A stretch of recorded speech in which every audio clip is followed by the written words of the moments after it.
মানে বিজেপিৰ মাথাত এতিয়া এটা দুষ্ট বুদ্ধি খেলাইছে। বিহাৰ নিৰ্বাচনৰ পাছত আমি লক্ষ্য কৰিছোঁ, মানে বিহাৰত যি ধৰণে SIRৰ নামত একাংশ ভ্ৰাম্যমান ভোটাৰ সৃষ্টি কৰি তেওঁলোকে গাদী দখল কৰিলে। মানে বিভিন্ন জেগাৰ পৰা আমি দেখিছোঁ গুৱাহাটীৰ বিহাৰী সম্প্ৰদায়ৰ মানুহে গুৱাহাটীতো ভোট দিছে, আপোনাৰ বিহাৰতো ভোট দিছে। আৰু তেওঁলোকে প্ৰতিটো সমষ্টিত প্ৰায় 10,000 মানকৈ তেওঁলোকে মোবাইল ভোটাৰ সৃষ্টি কৰিছে, ভ্ৰাম্যমান ভোটাৰ। এতিয়া বিহাৰত বিধানসভা নিৰ্বাচনত তেওঁলোকে ভোট দিলে আৰু এতিয়া বিহাৰৰ পৰা আহি অসমত গুৱাহাটীত বা বিভিন্ন আমাৰ বিধানসভা সমষ্টিবিলাকত সেই মোবাইল ভোটাৰবিলাকে আজি ভোট দিব।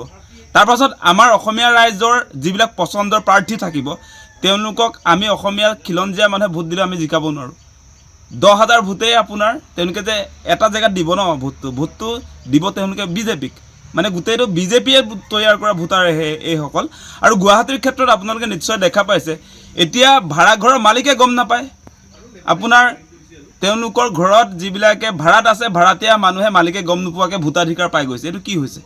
নিৰ্বাচন আয়োগে কি কাম কৰিছে? সেই কথাটো আচৰিত ঘটনা ঘটিছে। কেৱল এটা পৰিয়ালত হোৱা নাই, সেইটো মানে মালিকবিলাক আজি আচৰিত হৈ গৈছে যে পৰিয়ালৰ মানুহে নজনাকৈ, ভাড়াতীয়াৰ মালিকে নজনাকৈ কেনেকৈ ভাড়াঘৰত আজিকালি সোমাইছেহে, লগে লগে তেওঁলোকে ভোটাৰ তালিকাত নাম তেওঁলোকৰ অন্তৰ্ভুক্ত হৈ গ'ল। সেইটো কেনেকুৱা ঘটনা ঘটিছে আজি আমি লক্ষ্য কৰিছোঁ এই গোটেই কাম কাজবিলাক মনিটৰিং কৰিছে বেপাৰী মন্ত্ৰী অশোক সিংঘালে। অশোক সিংঘাল যিগৰাকী আচলতে বৰ্তমান তেওঁ স্বাস্থ্যমন্ত্ৰীৰ দায়িত্বত আছে, তেওঁ স্বাস্থ্য খণ্ডৰ কোনো ধৰণৰ কাম কাজ এতিয়া চোৱা চিতা নকৰে। তেওঁৰ কামটো হ'ল এতিয়া এই মোবাইল ভোটাৰবিলাকক মানে কেনেকৈ সমষ্টিবিলাকত ভৰাব পাৰি তেওঁলোকৰ নাম, সেই কামত তেওঁ ইতিমধ্যে তেওঁ কৰ্মনিয়োগ কৰিছে, আমি লক্ষ্য কৰি আছোঁ। মানে অশোক সিংঘাল ডাঙৰীয়া, আপুনি হাৰিয়ানাৰ মানুহ দেই। অসমৰ ভৱিষ্যত নিয়ন্ত্ৰণ কৰিবৰ কাৰণে অসমৰ ভৱিষ্যতটো আপোনাক আমি কোনো কাৰণতে এৰি দিব নোৱাৰোঁ, সেই কথাটো অতি স্পষ্ট। এতিয়া আমি লক্ষ্য কৰিছোঁ আপোনালোকে মানে আমাৰ যিবিলাক অসমৰ বাসিন্দা, অসমৰ ভোটাৰ, সেইসকলৰ নাম কৰ্তন কৰি এতিয়া যিবিলাক বিহাৰ উত্তৰ প্ৰদেশৰ পৰা দুদিন আগত আহিব তেওঁলোকৰ নাম আপোনালোকে ভোটাৰ তালিকাত অন্তৰ্ভুক্ত কৰি নিৰ্বাচনত জয় হোৱাৰ যি সপোন দেখিছে সেইটো কেতিয়াও অসমবাসী ৰাইজে ফুলফিল হ'বলৈ নিদিয়ে। আমি সকলোৱে এটা কথা এতিয়া চাই আছোঁ, টাউনবিলাকত সেই কথা বতৰাবিলাক হৈছে, য'ত আপোনাৰ অসমৰ প্ৰায়বিলাক আমি টাউনবিলাক দেখিছোঁ, সেই টাউনবিলাকত সাংঘাতিক ধৰণে এই বিহাৰী যিবিলাক উত্তৰ ভাৰতীয় মানুহ, বিহাৰীয়ে হওক আপোনাৰ মাৰোৱাৰী হওক, যিবিলাকে ব্যৱসায় বাণিজ্যৰ কামত অসমত আছেহি, তেওঁলোক আকৌ উত্তৰ প্ৰদেশ বা বিহাৰৰো ভোটাধিকাৰ আছে তেওঁলোকৰ। আৰু সেই মানুহবিলাকে আজি অসমত আহি যি ধৰণে ভোটাৰ তালিকাত নাম ভৰাই পেলাই আপোনাৰ আমি পচন্দ কৰা যিবিলাক প্ৰাৰ্থী তেওঁলোকক হৰুৱাবৰ কাৰণে যিটো পৰিকল্পনা কৰিছে, এনেকৈ গণতন্ত্ৰ জীয়াই থাকিব নেকি? সেই কথাটো আপোনালোকে কওক, যে গণতান্ত্ৰিক ব্যৱস্থা এটা এনেকৈ জীয়াই থাকিব নেকি যে আমি পচন্দ কৰা মানুহজনক আমি জিকাব নোৱাৰিম? আজি আপোনাৰ অসমৰ মানুহে যাক ভাল পায় সেই জনপ্ৰতিনিধিজনক তেওঁ আচলতে নিৰ্বাচন কৰিব নোৱাৰা এটা পৰিৱেশ আহিছে।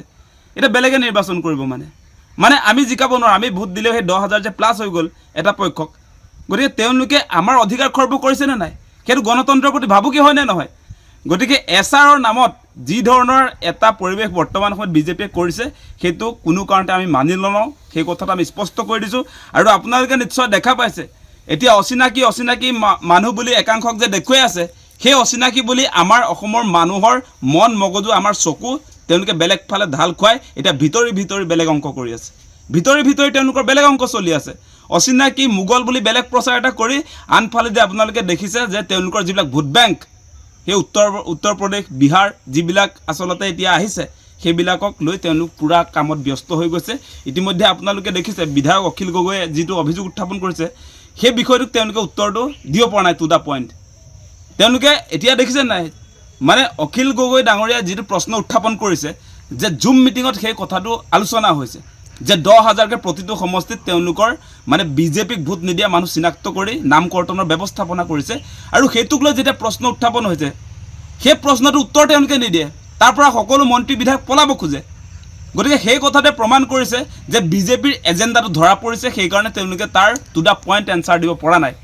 গতিকে আমি অসমবাসীৰ ৰাইজক আহ্বান জনাম যে বিজেপিৰ যিটো চক্ৰান্ত চলিছে তাক উফৰাব লাগিব, কিন্তু ভৱিষ্যতৰ স্বাৰ্থত অসম বচাবৰ কাৰণে আমি বিজেপিৰ যিটো ষড়যন্ত্ৰ তেওঁলোকে দীৰ্ঘদিন শাসনত থাকিবৰ কাৰণে গণতান্ত্ৰিক পৰিৱেশ ভৰিৰে মোহাৰি যি ধৰণৰ চেষ্টা চলাইছে সেইটো আমি বাধা দিম আৰু কোনো কাৰণতে অসমত সেই বিহাৰৰ পৰিৱেশ আমি আনিবলৈ নিদিওঁ, সেই কথাটো আমি স্পষ্ট কৰি দিছোঁ।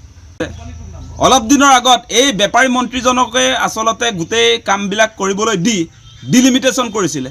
ডিলিমিটেশ্যন কৰি তেওঁলোকে এটা প্ৰচাৰ কৰিলে, মুখ্যমন্ত্ৰীয়ে নিজে এটা প্ৰচাৰ কৰিলে, আপোনালোকে নিশ্চয় দেখা পাইছিলে যে 100 বছৰৰ কাৰণে গোটেই অসমখন নিৰাপত্তা কৰিলোঁ বুলি কৈছিলে ডিলিমিটেশ্যনৰ পাছত, আৰু সমষ্টিবিলাক তেওঁলোকে চেডেলি ভেদেলি কৰি পেলালে। আৰু নিৰাপত্তা কৰিলোঁ বুলি কোৱা আজি আপোনাৰ এবছৰ পাৰ হোৱা নাই, তাৰ পাছত তেওঁ কৈছে এতিয়া বোলে ভাবুকি আছে। তেওঁতো কৈয়ে দিছে যে হাতীগাঁও ৰৈ আছে বোলে একাংশ। ডিলিমিটেশ্যন কৰাৰ পাছততো অসমক বচাইছোঁ বুলি কৈছিলে, 100 বছৰ হিমন্ত বিশ্ব শৰ্মাই অসমক বচালে বুলি ক'লে, নিৰাপত্তা দিলে বুলি ক'লে। তাৰ পাছত আকৌ তেওঁ মানুহক ভয় খুৱাইছে যে হাতীগাঁৱত ৰৈ আছে। হাতীগাঁৱত ৰৈ আছে যদি তুমি কি কৰি আছা? তোমাৰ পুলিচ প্ৰশাসনে কি কৰি আছে? কোন ৰৈ আছে হাতীগাঁৱত? সেইটো কিয় তুমি ধৰি আনিব পৰা নাই?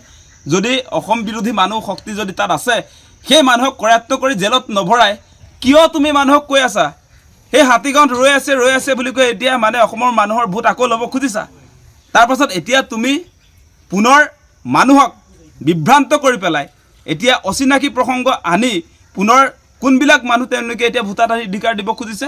যিবিলাক নতুনকৈ আহিছে, যোৱা কালি পৰহি আপোনাৰ বিহাৰ নিৰ্বাচনত যিবিলাকে ভোট দিলে সেইসকলক ইয়াত আনি পুনৰ তেওঁলোকক আকৌ ভোটাধিকাৰ প্ৰদান কৰি আপোনাৰ নিৰ্বাচনত জয়ী হ'ব খুজিছে।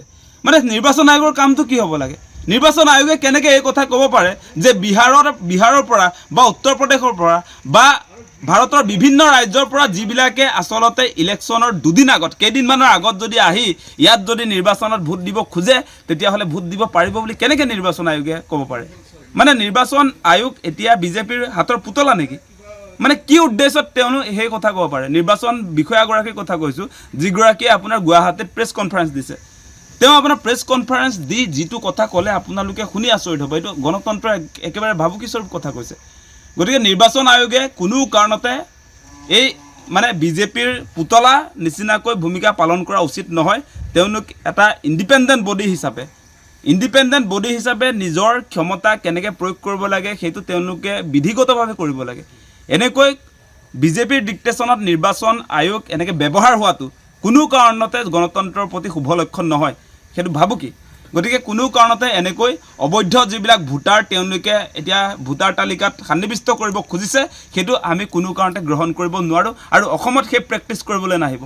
বিহাৰততো কৰিলেই আপোনালোকে, বিহাৰত কৰিলেই সেই বিহাৰৰ পৰিৱেশ অসমত আমদানি কৰিব যে খুজিছে সেইটো ইয়াত নচলিব, সেই কথা আমি স্পষ্ট কৰি দিছোঁ। এতিয়া আমি লক্ষ্য ৰাখিম, আমি চোকা নজৰ ৰাখিম যে কেনেকৈ আচলতে ইয়াত 2-3 দিন আগত আহি এই বিহাৰী সম্প্ৰদায়ৰ মানুহবিলাক যিবিলাক আচলতে ইয়াত বিভিন্ন জীৱিকাৰ কাৰণে ইয়াত কৰ্মসংস্থাপনৰ কাৰণে যিবিলাকে আহিছে, আৰু তেওঁলোকে ইতিমধ্যে মই কৈছোঁ যে তেওঁলোকে উত্তৰ প্ৰদেশ বিহাৰত ভোট দি আহিছে। গতিকে তেওঁলোকক ইয়াত ভোটাধিকাৰ প্ৰদান কৰি আমাৰ ইয়াৰ লোকেল যিবিলাক মানুহ, আমাৰ স্থানীয় মানুহবিলাকৰ যি অধিকাৰ সেইটো খৰ্ব কৰিবলৈ তেওঁলোকক কেতিয়াও দিয়া নহয়, সেই কথা আমি স্পষ্ট কৰি দিছোঁ।